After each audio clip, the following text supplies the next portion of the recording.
জীবনে মেলা বার ছেকা খাইছি কিন্তু প্রেম করে না। তাইলে কি পেন খুলে বলেছো? সো গাইস, আপনারা কি একটা বস্তু জানুন? না জানতাছি না, একটু কও। আপনার শেয়ার লিস্টের প্রথম জনের বাড়িতে এবার ঈদের মধ্যে ঈদ খাইবার যাইব সানিল লিওন আর জনি সিং। কেরা তুমি এনো জানো না, জনি সিনজা ওবাইতে গেছিল।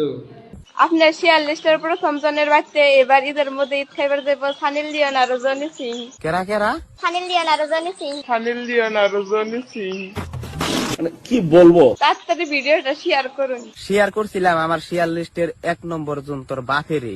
একদম বাম্পার মারছেন। তোর বাপের নগে বলে সানি লিওন আসাল আর তোর নগে বলে জনি সিং আসাল। তো সবাই তো তোরে বাগুন দিতেছে। আমি ভাবছিলাম বাগুন আর কি তুমি এড়াই দে, তুমি যখন কইতেছ ঠিক আছে তো বাগুনই তো। জনি সিং এর বাগুন নিয়ে তোর কি বানাগলো? ও তাইলে তো খুব ভালোই মজা মারছ। তো আমি দোয়া করি তোমার কপালে যাতে আরো বড় বড় বাগুন জুড়ে। ধন্যবাদ। All my friends are toxic, all ambitionless, so rude and always